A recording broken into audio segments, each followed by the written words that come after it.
What's good, party people? This is According to Woods, and I have the honor and privilege of talking to a member of the Toro Tech and 10th Planet Tucson affiliate.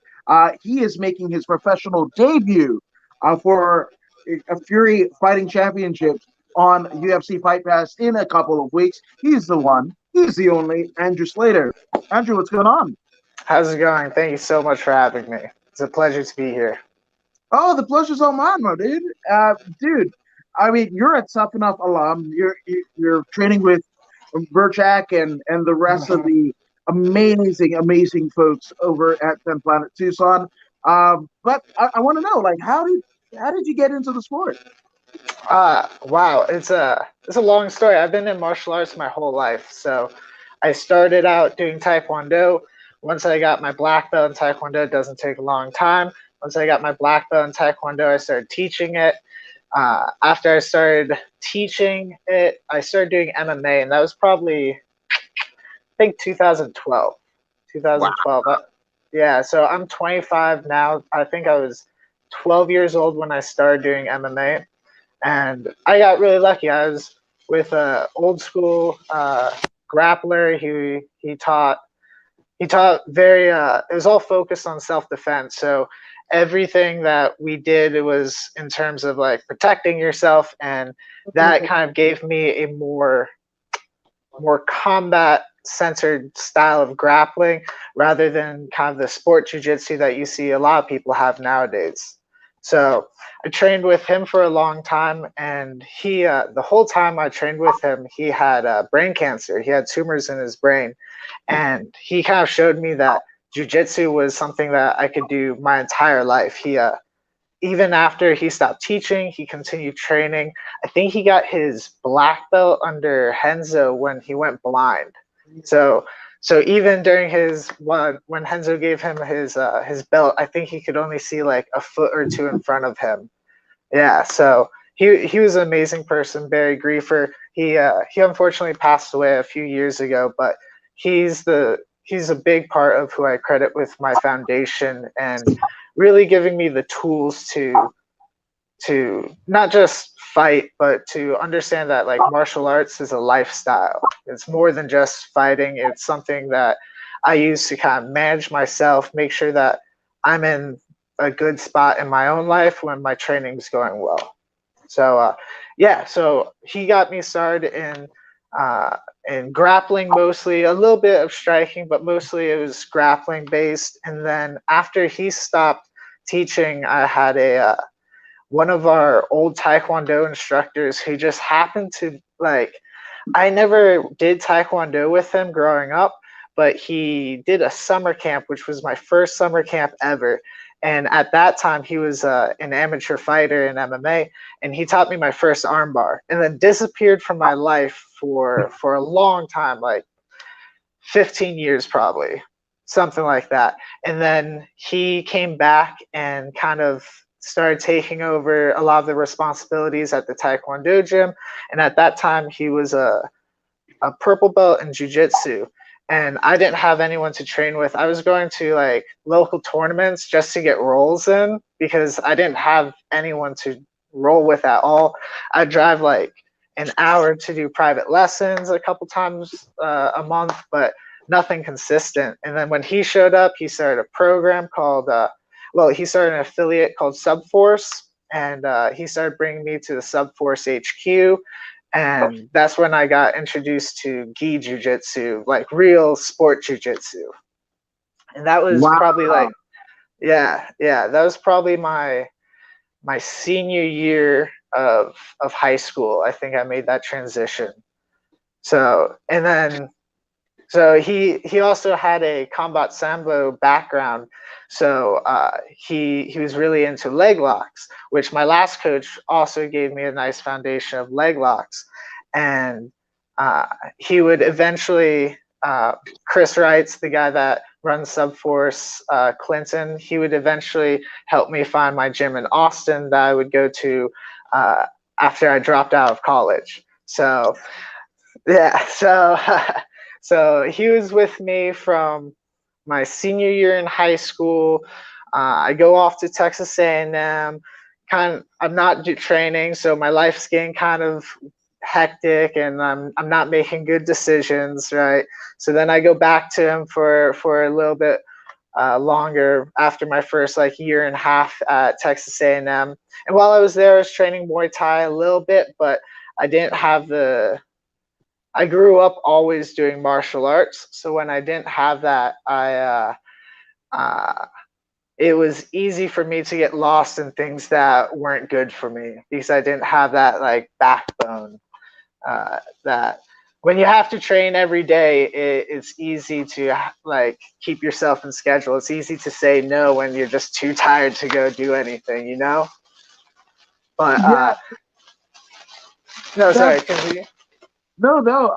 I think it's fun because like Texas A&M, and you know, in terms of like dropping out of, you know, like college, that particular college, you know, to kind of pursue a career in combat sports, there's like a shit ton of wrestlers, like professional wrestlers, that literally did the same thing. Out of that same school, I want to say like Really, I didn't know that. yeah, yeah. Like between Texas A&M and West Texas, which I don't remember what it's called now, but yeah, it's so fun because that's the same thing that happened to a litany of like Hall of Fame wrestlers, like pro wrestlers. Wow, that's amazing. Now, I wouldn't say that it's so romantic as I made the decision of, oh, I'm going to drop out of school and pursue this. Definitely at the time, it didn't feel like that. Looking back on how events played out, sure, that's what happened. But definitely when I dropped out, uh, it just felt like I was a failure. I was a loser, and it took a while to get over that. And martial arts again is a big reason of getting over that. You know, it I every you know, at the end of the day, like everybody has their own path, you know, and Mm-hmm. you know, you could have been treading water, you know, in terms of you could have been doing good in terms of your, you know, your academics and what have you, and still felt at a loss because you had this kind Mm-hmm. of fighting spirit in you. So, you know, at the end of the day, you chose the path that you did. You know, of course, you can. You know, hindsight is always 20/20, right? But Mm-hmm. I think it served you well. You know, for sure. I'm a big believer in like going with the flow of life, and even like this is so cliche because every fighter mentions Bruce Lee, right? And be like water, right? But I really like that in terms of like your life. Sometimes the water's choppy, and that doesn't mean that you're not going with the flow. It's just the flow is choppy right now, and sometimes the flow is super smooth. And when I look back on the series of events that led me to this point, like I remember the first time I watched a MMA fight. It was a Pride fight at like a movie night at my Taekwondo gym, and I just remember them wearing like spandex shorts, and I was like, "This is so weird. I don't get it." And then fast forward to now, I'm wearing spandex shorts and fighting in a cage. So it's funny how the events kind of play out the way that they're supposed to. No, 100%, 100%. And our good Mm-hmm. friend over in the UK, chiming over on Twitch, DJ Yannick says, I always know when you read my comment because I see the look of, oh, here we go in your eyes. So that comment that he's referring to, and it's not, oh, here we go. No, this is an amazing one, right? Because DJ Yannick says, hello from the UK, according to Woods, hope you're well. A question for Andrew. Hi, Andrew. Was the choice of socks you chose today a difficult choice to make? Thank you. I mean, right now, this instant, I'm not wearing socks, but no, no, I probably chose my. I do have a favorite pair of socks, my red UFC socks. I got them for cornering my coach Burchak at a UFC fight. So any chance I get to wear them, they make me feel pretty cool. It's a pretty cool little highlight to my life. So I like wearing those. No, 100%. And and DJ Yannick says, ask Andrew for a close up of his beard. Uh, you know, But you said, Nope, nope, not gonna happen. Not gonna happen. I was gonna shave this. I like shaving it about 2 weeks before the fight, so I was gonna shave it before this, but we decided to do this interview today, so I didn't get a chance. yeah, it's crazy. I don't like the facial hair either. Like I think I might have like right before um oh gosh, Brittany Elkin. Like I literally was getting in the middle. I was in the middle of a workout, right? And I was like, oh, I don't like this, and I just Yeah, took my yeah, manscape, just that's you know. pretty much exactly where I am. I always shave it before a fight camp, and then like it's like a visualization of just like how over everything I am. My beard just gets kind of crazy, and then I'm like, okay, I can't be talking to people, getting my picture taken, looking like this. I did that for one fight. I didn't shave before it, and my beard was all crazy. My hair was all crazy. I was like, okay, never again, gonna let that happen. Yeah, because the thing about it, especially in a fight, people are taking pictures. Either the fight photographers, or Hmm. what have you, and that's literally immortalized in time. Like Oh yeah. that becomes people's profile pics, not yours. Sometimes Hmm. it's up, your coaches, your significant others, your parents. That becomes Yeah. a profile picture, and then you got the facial version of a. I like to say it's a hairy scrotum. Like that's. Oh no. Oh, I that's want a to be good smooth one. eggs here. You say. Yeah.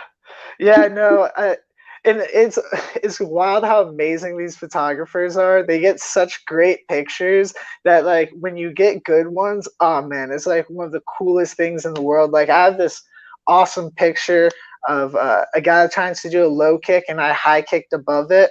And it's my favorite picture because it's just like perfectly timed. You see his low kick, you see my high kick, and I have other pictures where I just look like a hillbilly, like a mountain man from West Virginia.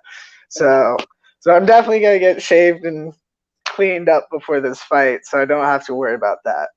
Hey, shout out to the hillbillies of West Virginia. I don't know if that's No, said on no the hate podcast. to them. No hate to them. Yeah, Meth and Mountain Dew to y'all. I'm gonna say. What's up with Yeah, the Mountain Dew thing? I've heard that so much and I don't understand it. Is that just where they make all their money? They just sell all the Mountain Dew in West Virginia? yo, there's a documentary. Gosh, it's one family that has like permeated the mountains of like West Virginia Uh-huh. since the beginning of wherever, right? Like the first Uh-huh. settlers and what have you. And they're just like they're inbred. They're like their mom and their. It's weird. It's weird, but they like Yeah. everybody in town knows about them, and like they've all got arrest records or it's kind of crazy, like gnarly mental illness, like nonverbal. Yeah. It's That's weird. wild. Yeah. You don't remember the name of it? I would love to watch that documentary. It's yeah. It's I think it's the Wild and Woolly. Oh yes, it's the Wild and Woolly Whites. Oh, that's it. The Wild and The Willie Whites. Yeah, I want to believe that the last name of the family is White. So White's Okay. of yeah. I'm gonna Uh, watch that this fight trip with Burchak. That sounds something right up our alley. yeah, and it's crazy because I want to say like the director was like the same. I think like Rick Cossack who did all of the Jackass shit. So Oh wow. Okay, that sounds dope. yeah, yeah, and yes, DJ Yannick says who edits this documentary? I'm intrigued as fuck. Absolutely, no, it's what I think I it's definitely like whites of West Virginia. And but with that name, you kind of like, whoa, what the hell? But no, like it's crazy. And then uh, one of the uncles, right? He's known for being like a like old school. It's like tap dancing, but not right. It's like Okay. yeah, but he's known for that. So people just give like it's a every night thing. People just give him beers and just like watch him dance and whatever. This whole story just sounds super wild. It Yes. sounds like as stereotypical as like it couldn't be real. It's just too stereotypical. No, no. Yeah, it's The Wild and Wonderful Whites of West Virginia. Came out in 2009. Yes. Okay. Yeah. Wow. So 10 points. And I mean, they it's everything that you want. Like, if you want, like, they're like, the description is like shootouts, robberies, gas hopping, drug dealing, pill popping, murders, and tap dancing. What do all of these have in common? These are just a few parts of being a member of the Wild and Wonderful Whites of West Virginia. That's insane. I'm definitely gonna watch that for this little Yeah. fight trip that we're gonna take. Oh, I got you. I got you, bud. I'm gonna I send you a link. appreciate it. Yeah, of course, bro. And can we see your favorite socks? Do I'm doing laundry right now. What is up with this person in socks? Is this a normal you thing? Do you, is, socks? I had like a Cheech and Chong pair of socks. He just loved uh-huh. it's UK socks. I don't know, Yeah, and you know, if your fans love socks, you definitely have to have Dion Clash on. He has his sock game is really good. Yeah, really, you'll like it. Yeah, he has a lot of flair on his socks. have you seen those odd socks? Odd socks. No. Yeah, I mean, I do have because I know DJ Yannick's chimes in, but I do have this is an odd socks Cheech and Chong. That's dope. Yeah, like I was right before the pandemic and everything like that. I was driving for Uber or whatever, Uh-huh. and I literally like had to take a raging like just whatever, right? And I Mhm. pulled up a Ross by UCLA, right? Mhm. And like and it was like the most murderous thing. Like it was on the second floor. I had to park in the basement. It was all weird, and I was just like, oh no, it's we're prairie dogging at this point. Like it's You're just bad. purging. Yeah. Yeah. And and then you had to ask for the key from downstairs to get the upstairs. I didn't know that, so I went upstairs first, and then I had to go back downstairs. And I was like, oh no, it's not gonna go well. And and This then is when like a bad dream. yeah, and then when I finally get the key, I just happened to look over and a little rack right before the bathroom, and it was like, oh, Cheech and Chong socks. I was like, I was willing to pay $20 for these damn things. $3.99. I was like, yes, yeah. That's what's up. Those are dope socks.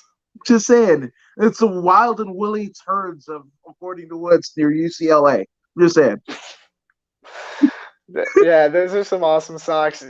Dion has some. Dion would like those socks. You should definitely have them on. Hell Dion yeah. would vibe over those. I don't have dope socks like that. Sorry, I'm kind of basic. No worries. No worries. And Don McGuire of the Fighter's Voice chiming in. He has a wonderful interview with Dan the Beast Severn, UFC legend. I mean, he did some stuff in Arizona too. Just saying. Hmm. Yeah, he So actually lives really close to my dad. Funny you mention it. wait, what? Yeah, yeah. My dad runs like not runs into him, but my dad goes shopping, and there's only like one shopping area in this one part of Arizona where they live. So he'll go shopping, and the area is predominantly old people, and then you just see like this giant man that's just like walking among these old white people. It's funny, but yeah, they live like maybe 10 miles from each other. He has a big ranch out in Arizona. Wow. Oh man. Hmm. I think I got to get out to Arizona. Once the COVID and then all that stuff is weird. It's weird. Yeah, it is a weird time. It is a weird time, that's for sure. Which I mean, I gotta ask, right? So this fight, right? It comes down the pipeline. You have this kind of striking and like one thing I love about you, right, is the fact that it's talked about. Uh, uh, there's this like new breed of kids that just train MMA, like not Hmm. not a specialist, and you were a specialist, right? Hmm. Of a striking discipline and a black belt at that and whatever. But like you were of an age where after that you just trained MMA. Like you didn't have to go to a grappling, whatever. You just trained everything all at once and what have you. And that's like a scary, scary thing. When you kind of look back, right? Not saying Hoist Gracie isn't great and what have you, but like I'm sure like Dean Lister would like, just mollywop him at his prime, right? Like the level is so high now. And you're kind of one of those people because you got to train in all facets of mixed martial arts, in addition to your black belt and your traditional striking art, and you you just fucking do it. Yeah, I definitely feel grateful that from the beginning I had the mindset of like I want to be good everywhere the fight goes. I don't want someone to beat me on the ground. I don't want someone to beat me standing up, and I don't want someone controlling whether or not we're standing or going to the ground. But with that being said, like at different points, and this wasn't like intentional, but at different points in my journey, I had to not had to, but I got forced to focus on individual things. So like I'm a brown belt in jiu-jitsu now because I spent many years just competing in jiu-jitsu, focusing on that. After my first fight, so my first amateur fight, I lost a decision. I almost beat the dude in the first round, maybe like 10 times with 10 submissions, but like after that, I gassed out, and then he just kind of boxed me up for the next 2 rounds. And that at that, I thought my jiu-jitsu was good enough for MMA. Found out it wasn't. So I spent the next probably 2 to 2.5 years just doing jiu-jitsu, and not just doing jiu-jitsu. I love striking. I always do some striking, but the main focus was jiu-jitsu and jiu-jitsu competitions.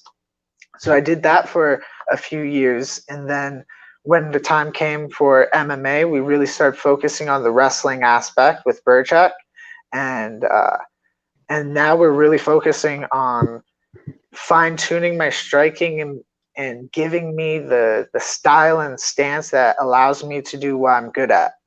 So yeah, I've always had this mindset, but I did take time to specialize in individual things. Like because I told you my story, you would think that I'm predominantly a striker, but if you look me up on YouTube, you're gonna see predominantly jiu-jitsu matches, right? And you probably won't even find my fights since they're on Tough. I think Tough streams to some platforms, so I don't think they're on YouTube. Uh, so so yeah, I feel it's awesome to study everything, but it's also really hard to get good at one particular thing when you're studying everything. Like I've been in this just for this fight. I've been in. I had a lot of change ups, so I've been in fight camp for probably 12 to 13 weeks now, because I thought I was gonna fight back in April. Now I'm fighting in May, and it just hasn't given me a lot of time to focus on any one thing. I'm focusing on making my game better and making what I already do now perfect, but I don't have time to make my jiu-jitsu better. I don't have time to really focus on this individual part of striking. I'm focusing on how I can make my game as effective as possible. I love it. I love it. And especially, people think, because you might have trained a karate or taekwondo or even wushu and what have you, right? The striking discipline. They're like, oh, you should be awesome in terms of MMA. But like the distance and, managing your distance and your stance and everything, it's completely different because in those Yeah, traditional striking sports, hell, even boxing, right? You're not you're not taking into account that somebody could take you down. You're not actively training for it, right? I remember the first time I went to lion fight, and I was like, I thought I heard loud kicks in MMA. Good God, yeah, Muay Thai. Who? Because they don't have to worry about somebody coming in and double legging them, so they can absolutely. reckless abandon, just like throw it. It's like a damn bat with a wet rag and just whack, whack. Yeah, yeah, absolutely. Absolutely. Man, Thai fights are so fun to watch because of that. Like I think I think it was John Wayne Parr said that he's fought MMA and I think he's fought MMA, So Yeah. maybe I'm not. Maybe I'm. Yeah, he did. Okay, good. I'm not wrong with this. He said that he's fought MMA and fought kickboxing and in Muay Thai. You don't have an after party. You don't go out and hang out with people. You're going to the hospital and you can't walk for like the next week. And the grit of Muay Thai is super beautiful to watch. I'm a big fan of Lion Fight and really ONE FC what they're doing with their cage Muay Thai. That's so Mhm. exciting. Mm-hmm. Which, funny enough, John Wayne Parr was doing that down in Australia. I think he was probably one of the first to do it, to have Muay Thai in a cage with MMA gloves versus, traditional Yeah, boxing or Thai boxing gloves. yeah. He just made a post, and I think the post said that it was like his first cage Muay Thai fight, and this last one that he just did, and they're 10 years apart. I was like, 10 years. That's wild. I remember when he announced that he was going to do it. I think he announced it on like a Joe Rogan podcast or something back in Yeah. the day. Yeah, I'm pretty sure. I'm pretty sure it was like on his first or second interview. But yeah, that's probably the most exciting style of striking right now. Because like you said, the difference between the kicks in MMA and Muay Thai, now with these small gloves, the difference in the punches and the cuts and the caged Muay Thai and regular Muay Thai is insane. No, 100%. Yeah, it's kind of crazy. Like these different takes. When people like try to like, I'm a traditionalist, I'm a combat sports traditionalist, and what have you. Like, no, man, you got like, it's funny because when I first started jujitsu, it was Hanata Lalange, right? Uncle Mm-hmm.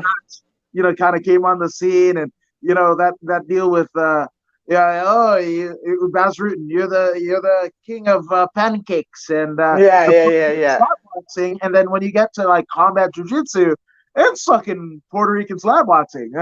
Mm-hmm. Except on the ground. Except Yeah, on the ground. exactly. But see, that's the thing. It's like different kind of iterations and takes on it. So to Mm-hmm. be like this traditionalist or what have you, it's like that's the kind of fleeting ideology, especially as the game evolves. Oh, I mean, ranking cap kicks. Good God, look yeah. at I like mean, the last year. in my opinion, being a traditionalist just means that you just care about this one rule set.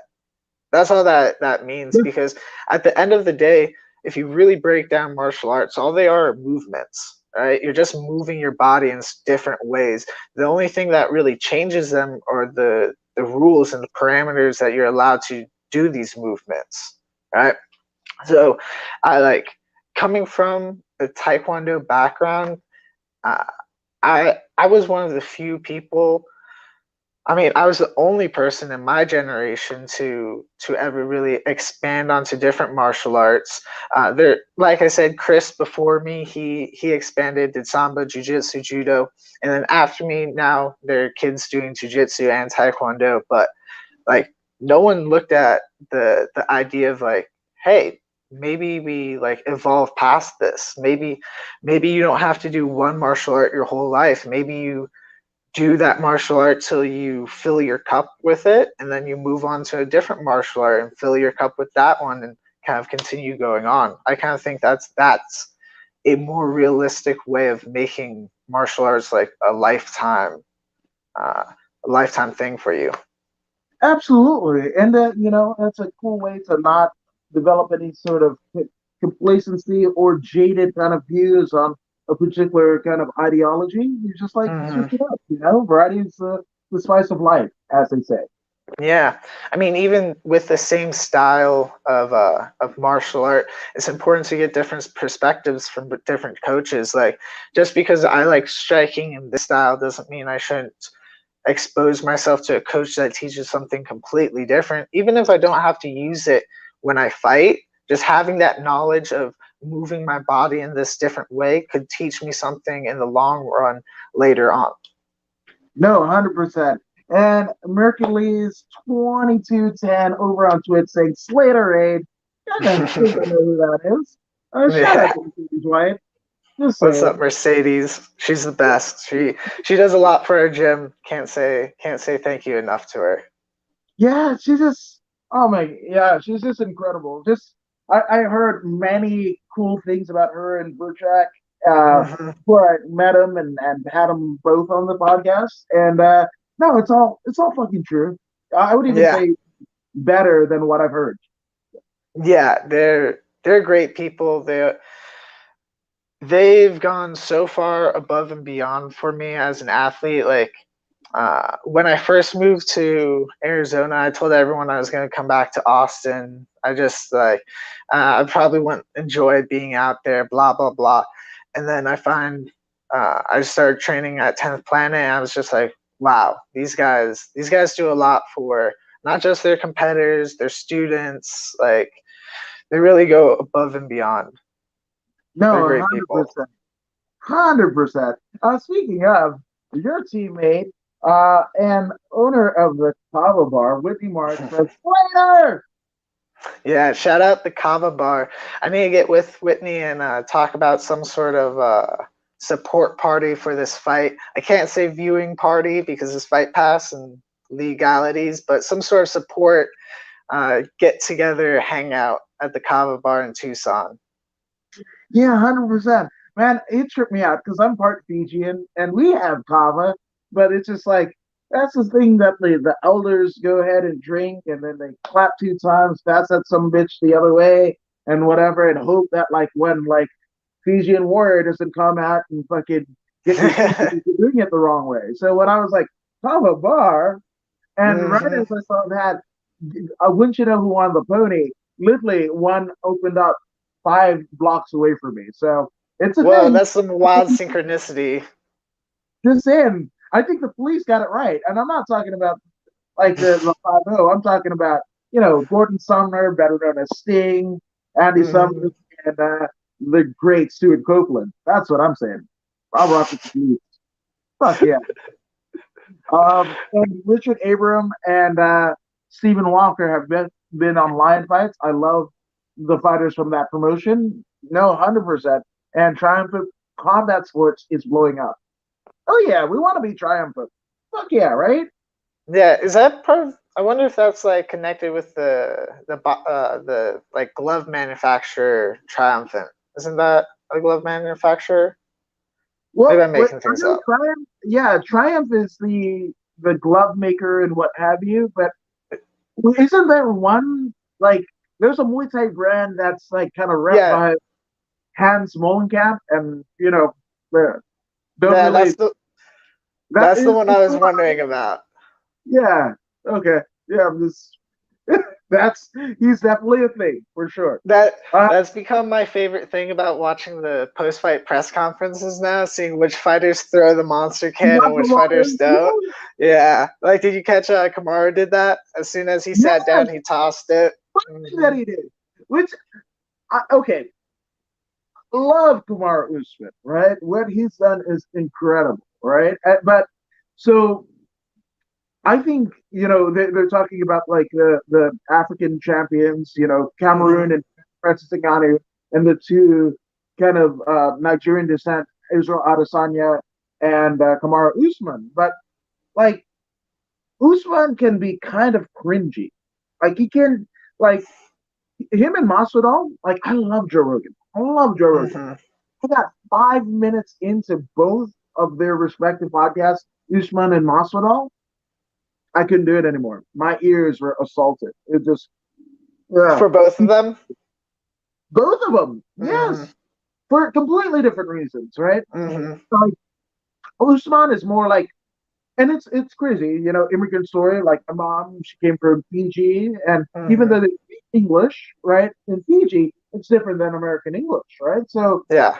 uh, there a lot of Polynesians, they either go like hood, right, or Hmm. just brush off the boat, hey, brah, whatever, like that. It's those are usually like the two archetypes, right? So Hmm. I get it, right? Where maybe the African descent Usman who grew up in Nebraska, he kind of felt like he had to be like the token black guy, right? But Hmm. even that, like the stuff about like Conor McGregor talking about like, oh, look up or Colby Covington, right? Like look up Marty Usman. You put that in the YouTube machine, it's there. And he's just like he's not the person that we kind of see today. And of course, there's evolutions of Yeah. persona, but like it's almost like a Mackenzie Dern-esque kind of transformation, and it happened really fast. I wouldn't go that far. Mackenzie Dern was it's just interesting how she never had the accent and now has a very heavy accent. Now, I totally get that she's living, I think she lives in Brazil most of the year Yeah, now with her husband, and she's probably always speaking Portuguese, but I just don't know how that translates into a accent on your English. Like, I don't know, maybe I haven't lived in enough countries for long enough, but again, Usman, same country, America to America, right? Like I the haven't heard an accent on him yet, though. I no, haven't but heard he it. has pride, which is a completely different deal. That in itself is a body language, right? So, like how he becomes like straight laced Marty Usman. Mm, I'll even say this. It's almost like the Iron Sheik when he defected from Iran, right? Being the Shah of Iran's bodyguard in like the mm, late 60s, early 70s, and what have you, right? And he started professional wrestling. He was Portia Kaz Vizari, right? And he was like full hair, not even a mustache, what have you. And then he goes like, oh wait, people are not buying me as this baby face. I'm gonna be the evil Iron Sheik and shave my head and grow up my mustache. That's kind of like Usman. Like it's just like yeah, I mean, I think eventually, if you're Usman and like you came up just beating everybody and getting no recognition, and maybe you get a little bit more recognition when you lean into this one thing, then yeah, it makes sense that you're going to continue leaning into what yeah, got you there, you know. But like you said before we started, today's day and age, it's all about entertainment, right? So it seems to be entertaining people, right? yeah, no, 100%. Well, even in the pre-fight press conference that they had after Mm, weigh-ins, right? And this is where like the glitches in the system happen, right? Where like he was talking all of his game, and he's like, "I'm not even training to knock him out," and the chorus of boos and whatever. Then what are you mm. training for? Now, obviously, it worked, and because he did knock out Masvidal in a spectacular fashion, and literally, like it's weird because we saw there was a meme that was going around, right, of Masvidal's coach. It might have been Mike Brown, might have not been, right, but basically pouring monster water, funny enough, Mm, on Masvidal's head, right in the break of rounds, and that's the liquid that basically yeah. explodes on Masvidal's body. That was that, right? So Hmm. I mean, again, we forget the cringy, Usman interview because like he did knock him out and do what the crowd wanted, but like the chorus of boos that was like, I'm not training for submissions, I'm not training for knockouts. Like, what are we doing then? Good God. Yeah, but I think that also comes to Usman caring about the mind games more about than maybe the perception of like, oh, they're gonna think like, oh, what am I doing? I'm not training for this. But Usman specifically said that he wanted Jorge to think that he wasn't getting the fight to the cage. He was keeping it right in the middle where Jorge would want that to be. So Jorge would be more relaxed. Jorge was more relaxed, hands were a little bit lower. He tried to throw the check hook and got knocked out, and all that water went everywhere. Made the best picture ever. That is the greatest. Right? Yeah, that is one of the greatest like athletic pictures that there is right now. I mean, does that like leapfrog the Masvidal and Askren knee? I don't know. That's a great picture too. I Yeah. I think like I think aesthetically with the water all over his I head, mean, it looks like his head's like in space and those are all stars, right? orbit, right? Like, Yeah, yeah, it's just so perfect. It's something you'd see out of a movie. I think the flying knee one is amazing, but you don't get like the story behind it. The reason why it's so amazing is it's 3 seconds into the fight. It's not just a flying knee. That one's just a beautiful picture to look at. I agree. Now, speaking of beautiful pictures, and we kind of spoke about like the weirdness of this past year, right?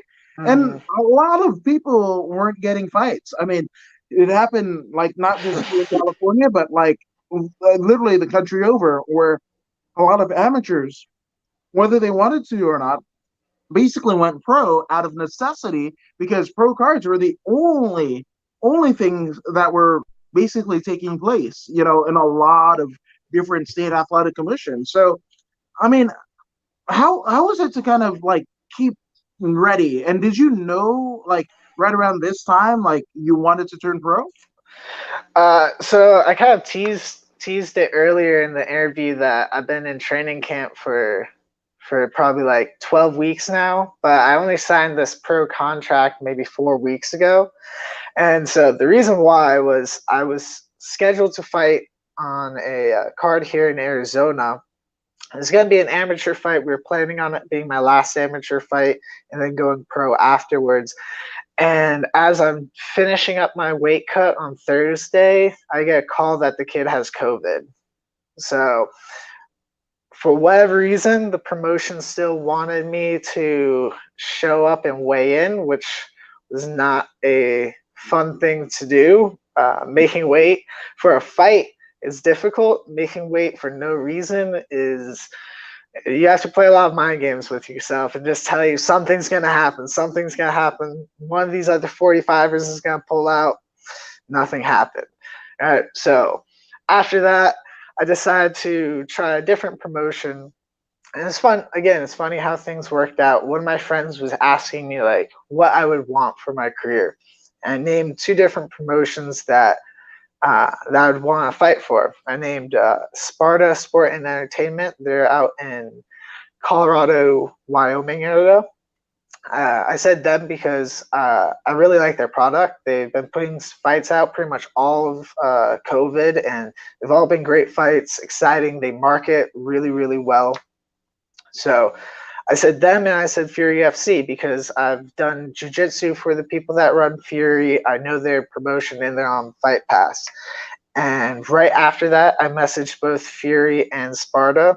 Fury didn't have anything for me, so that was a bummer, but Sparta did. So then I had this this fight for Sparta lined up, and that was supposed to happen this weekend. And then a few weeks after that, I think I commented on or my coach commented on this post for a looking to fight group that Mercedes has, and it was for the Fury FC people looking for a 45er for that has less than like 4 fights. And my coach was like, pro debut, let's do it.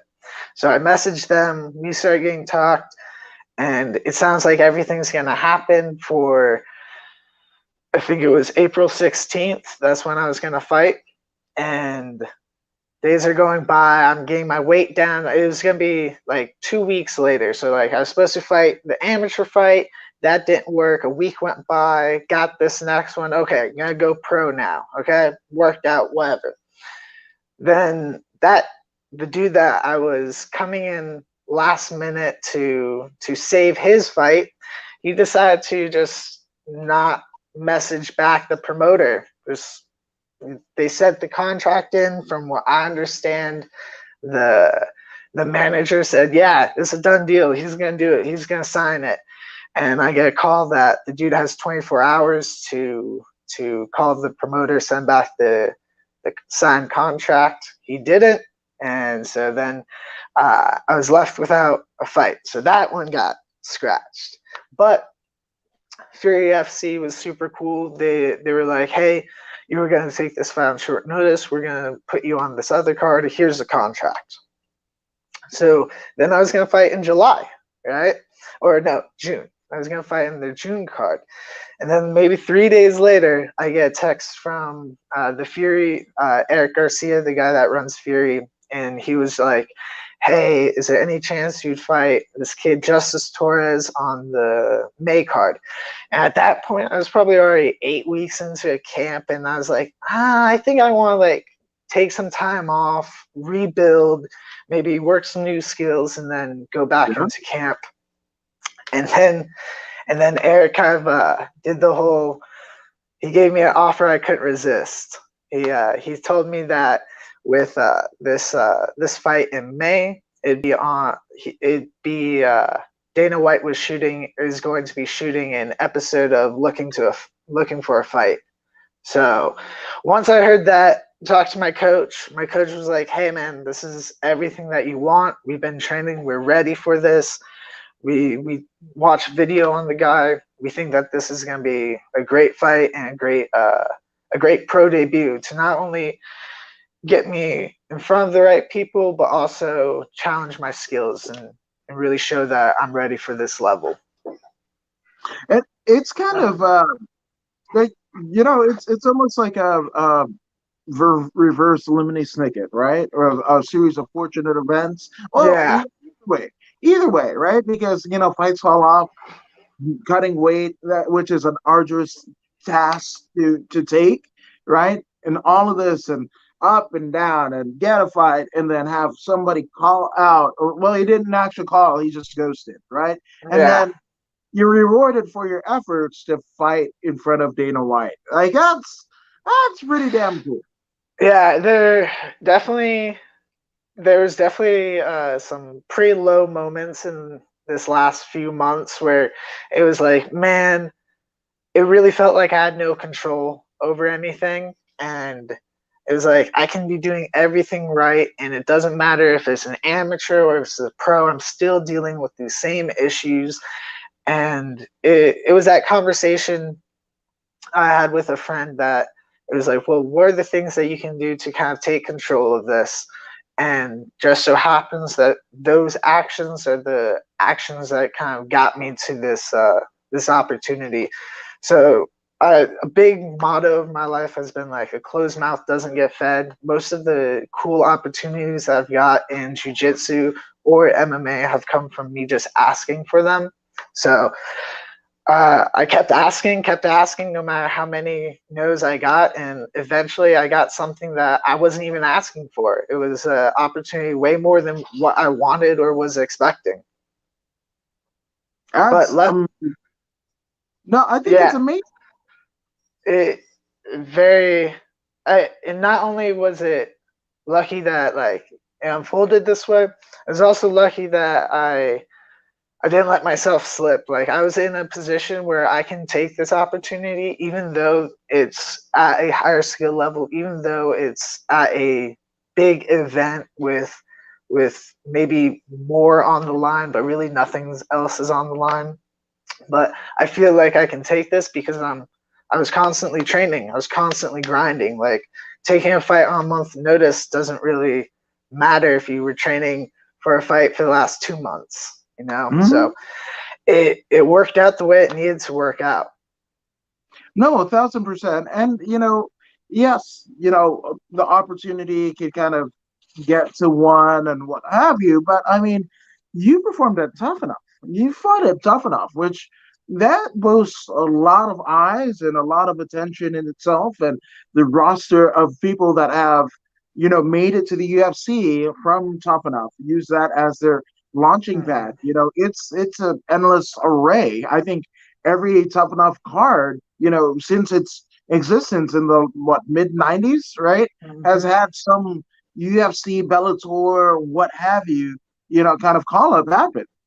Absolutely. I feel extremely privileged to have gotten to fight for them. They every time I talk about Tough Enough, I have to say they spoiled me. They made it too good for me too early on because not everyone's tough enough. Not everyone's going to treat you the way Tough Enough treats you.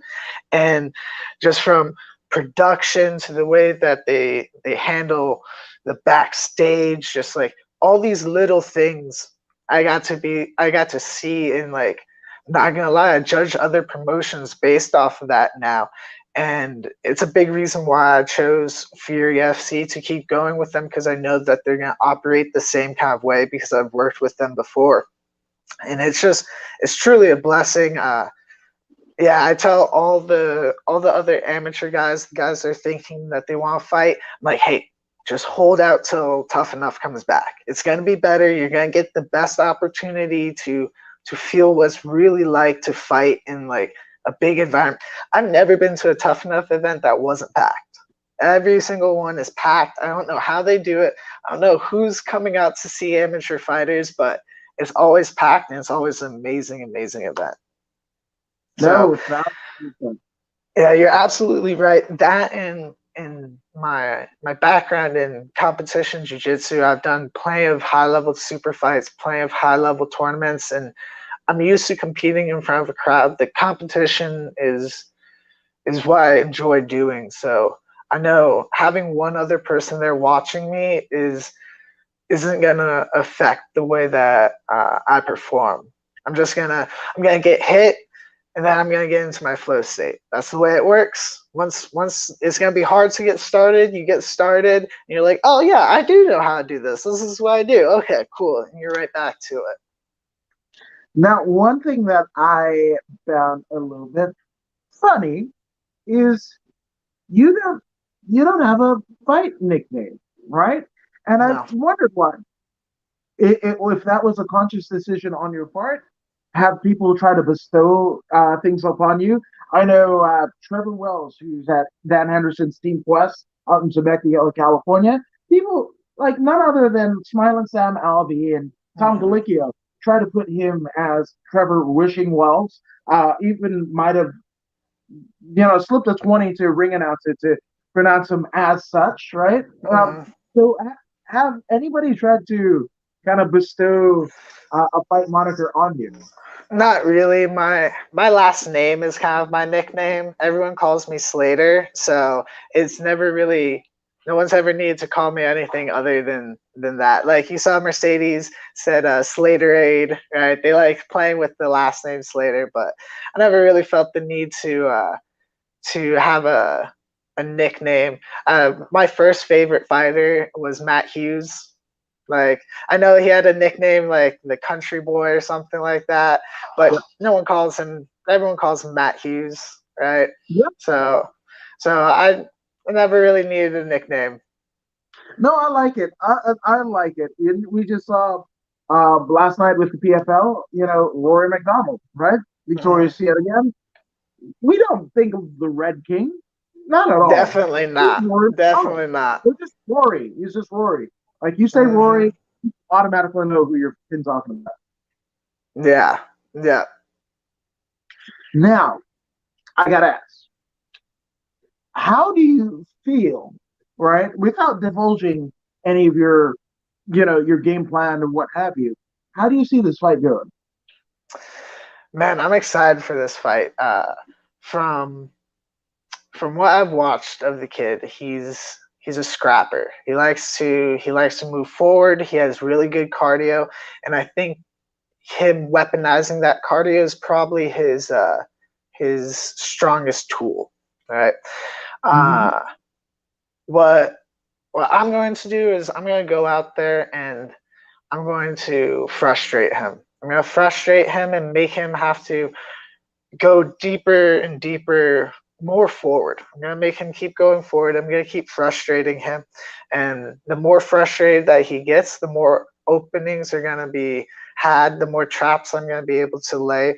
And I'm really going to look for him to run straight into one of my traps. Now, obviously, sometimes that doesn't happen. This is also his pro debut, and he's also doing it in front of Dana White. And so maybe he's more timid, and if that's the case, then I know that my aggression and my forward momentum builds really, really quickly. So if he doesn't bring the fight to me, I'm more than happy to bring the fight to him. And I just think that there's more areas of the game that I can win than he can win. I think he has one area that he can maybe beat me in, and that's standing right in the phone booth and us just swinging right at each other. That's not really how I fight unless I like absolutely have to, and I don't think he's gonna make me absolutely have to do that.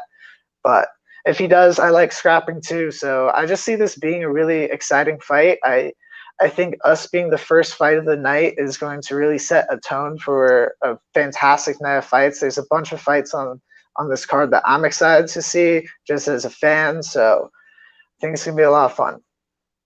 No, I like it. And I love that you said, I want to frustrate him, right? Because, timing and rhythm and all that, all of those are important variables, not just in fight, but in life, right? So, Mm-hmm. when people are formulating game plans, it's like, oh, I'm going to attack or I'm going to defend or what have you. But being able to frustrate somebody, guess what? All the planning goes out the window when you do that.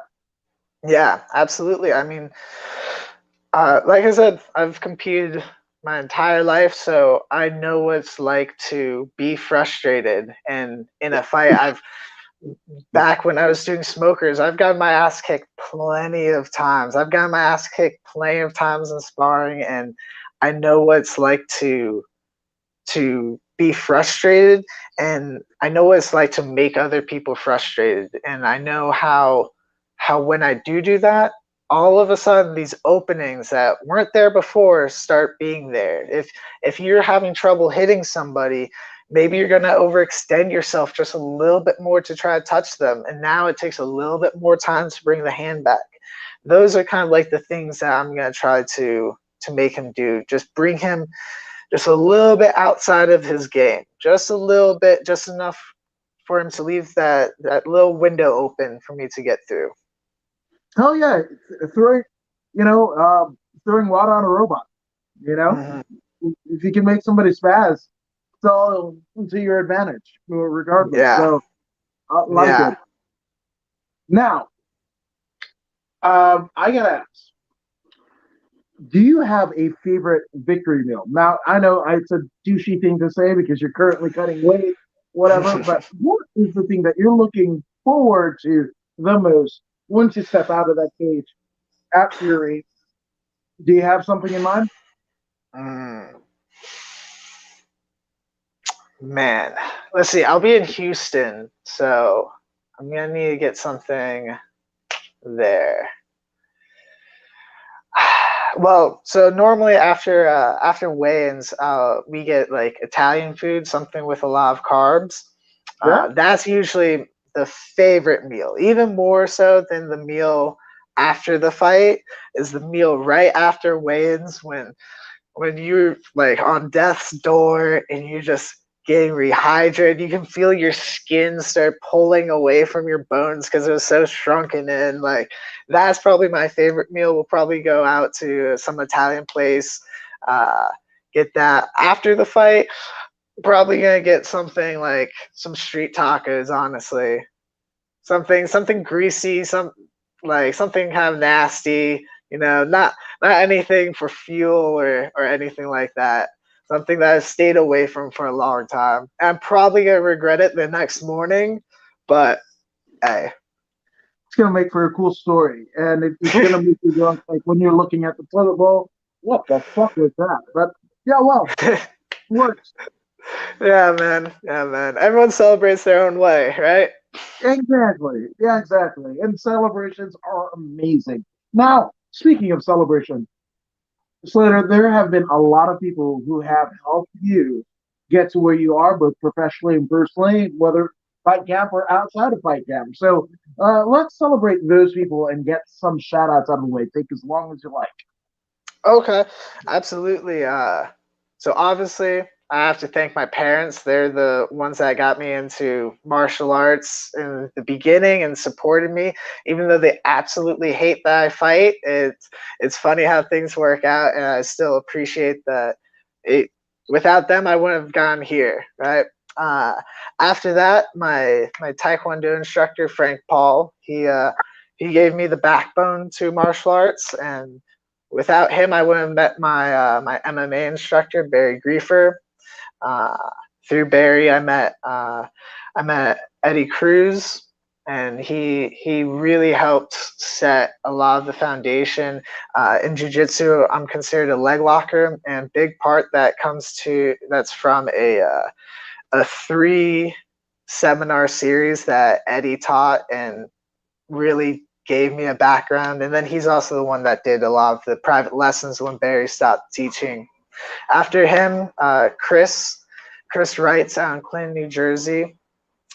He has probably been the biggest supporter of like my pro career for the longest time. He was the dude that always told me like, hey, you're talented. If you want to do this, I think you can totally do this.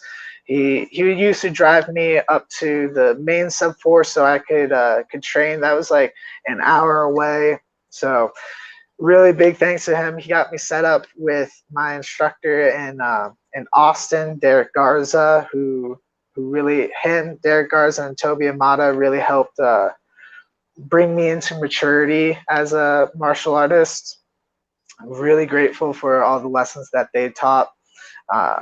Real quick, before Austin, I trained with Jermaine Ongworm and Bobby Powers in Windy in College Station, Texas. Those dudes have always supported me. They always showed me love, repost my stuff. I only trained there a short time, and like I said, I wasn't the most diligent during that time there, but I learned a lot of lessons, and that's probably where I got the most beat up in my my fight career, because that was the transition between Taekwondo and Muay Thai.